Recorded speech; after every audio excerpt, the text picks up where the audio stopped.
Kalau kamu penggemar film barat, mungkin sudah enggak asing lagi dengan tema-tema antariksa, di mana para tokohnya hidup atau tinggal selama bertahun-tahun di luar bumi. Selama ini, mungkin kita merasa jika hal itu cuma fiksi. Namun, siapa sangka jika hal itu benar-benar terjadi? Ya, sebuah negara baru telah dibentuk dengan nama Asgardia, dan letaknya enggak di bumi.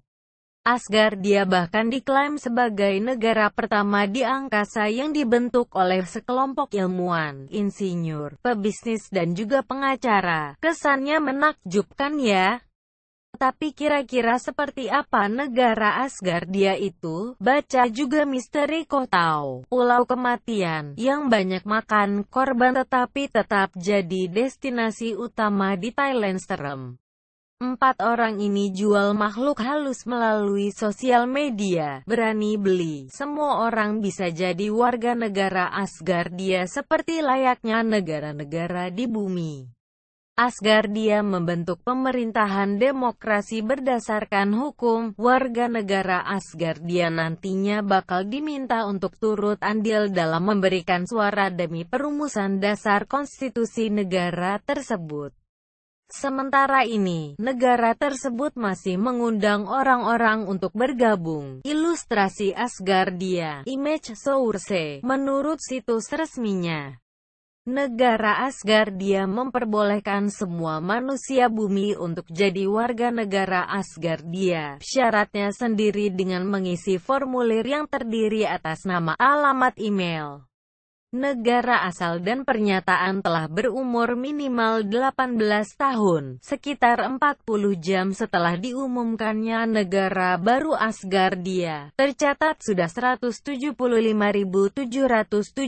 orang yang mendaftar. Tujuan didirikannya Asgardia. Tujuan didirikan Asgardia sendiri dari asas utama. Yang pertama, untuk menjamin kehidupan antariksa secara damai. Yang kedua, untuk menjadi pelindung bagi bumi. Seperti kita ketahui, selama ini bumi memang rentan terkena badai matahari, asteroid, hingga puing-puing angkasa yang kerap menembus atmosfer.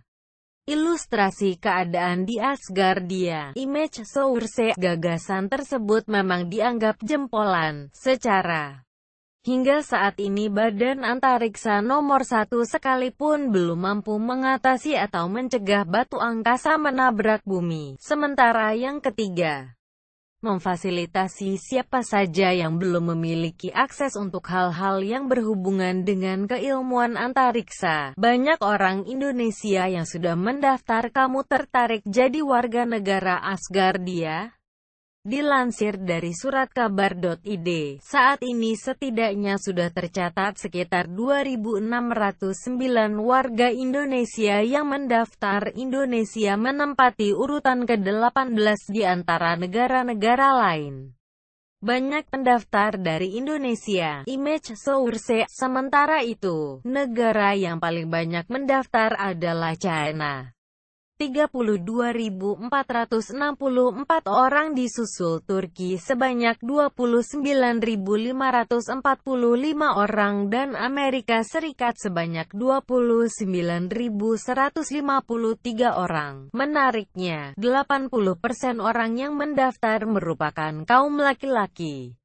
Sementara pendaftar perempuan masih sangat sedikit. Adanya sengketa hukum, dana dan teknologi tentu jadi masalah untuk mewujudkan Asgardia. Dan rupanya, masih ada masalah lain, yaitu soal hukum. Perjanjian Angkasa Luar PBB telah mengatur bahwa angkasa merupakan milik manusia dan dimanfaatkan sebesar-besarnya untuk seluruh umat. Tata Surya, image source, tidak ada pihak yang bisa memberikan klaim bulan, matahari, atau benda langit lainnya. Profesor Said Mostasyar, Direktur London Institute of Space Policy and Law, juga meragukan bahwa Asgardia bisa diakui secara internasional. Asgardia yang tidak memiliki wilayah teritorial dan masih berada di bumi peluang untuk diakui juga sangat kecil. Sulit membayangkan konsep negara di mana seseorang bisa jadi warga negara yang tak bisa dipijak, meski terdengar sulit. Namun di dunia ini tidak ada yang mustahil, terlebih teknologi yang dikembangkan manusia saat ini makin canggih saja. Bagaimana perkembangan Asgardia? Kita tunggu saja kabar selanjutnya. Atau justru kamu tertarik juga untuk daftar jadi warga negara luar angkasa? Jangan lupa dipikirkan soal dana dan segala tetek bengeknya ya, kalau jadi warga negara luar angkasa. Kira-kira mau kerja apa ya? Next.